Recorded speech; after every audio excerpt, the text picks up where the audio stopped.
Kent batted themselves into a winning position on the second day of their LV County Championship match in Canterbury against Leicestershire, with Mike Powell securing his second 100 of the season.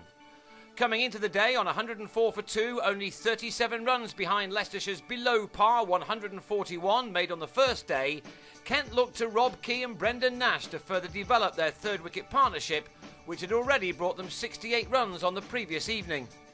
Nash had scored the majority of those runs, with Key deciding to sit in and make his wicket a very difficult one to get. He'd made only 23 and 112 balls at the start of the day, but he was able to now add to his one boundary to give his innings some impetus. He still wasn't exactly batting like Chris Gale on Red Bull, but he was able to take his side ahead with only 2 wickets down, and he reached his 50 in the 60th over of 177 deliveries.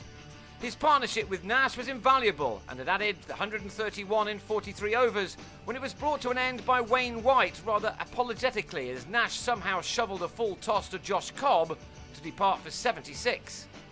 The nature of that wicket simply emphasised how well this surface had been playing, for a little on the slow side, and how difficult it was to earn a wicket. That allowed Powell to settle in for the long haul. He had plenty of time to bat after Leicestershire had crumbled so easily on the first day. Only 1 wicket had fallen in the morning, and it was becoming apparent that the visitors were set for a long time in the field. Matthew Hoggard tried out 8 bowlers to try to somehow find a way through, but Key remained steadfast as he closed in on 6 hours of batting.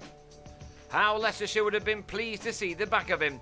It was a rather tame end as he played Cobb onto his own stumps. It ended an epic innings on 85, which had taken 252 balls to accumulate. The lead already stood at 112 when the Kent captain departed, and the visitors would have not welcomed the arrival of their former player Darren Stevens at the crease, a man who can destroy an opposition from situations such as this one.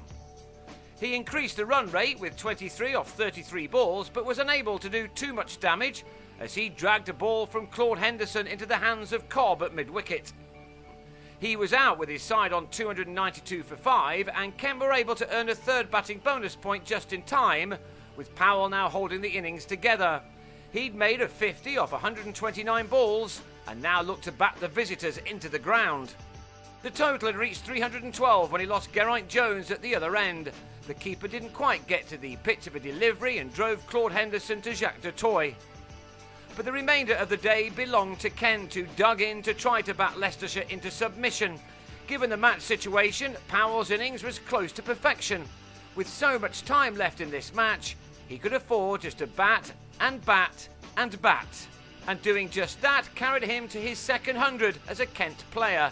It had surely been a patient one, occupying 246 deliveries. He struck 11 fours in that and done just the job his side wanted from him. By the end of the day, his batting average was into the 70s, to show what a clever acquisition he has been. And he hadn't finished there, with James Treadwell doing just the right thing by giving him as much of the strike as possible. The former Glamorgan player made the most of a tiring Leicestershire attack, which had huffed and puffed throughout the whole day, but had only been able to take 4 wickets. It was, therefore, for the second time in a row, very much Kent's day, and by the end of it, they'd stretched their lead to a massive 263 runs, with Powell on 133. Treadwell struck only 1-4 in his 78-ball innings, but his 29 not out has also been a valuable knock for his team. By the time stumps were drawn to end a hot day, Kent had reached 404 for 6 from their 141 overs, and they can afford to bat on for a little longer yet on the third day.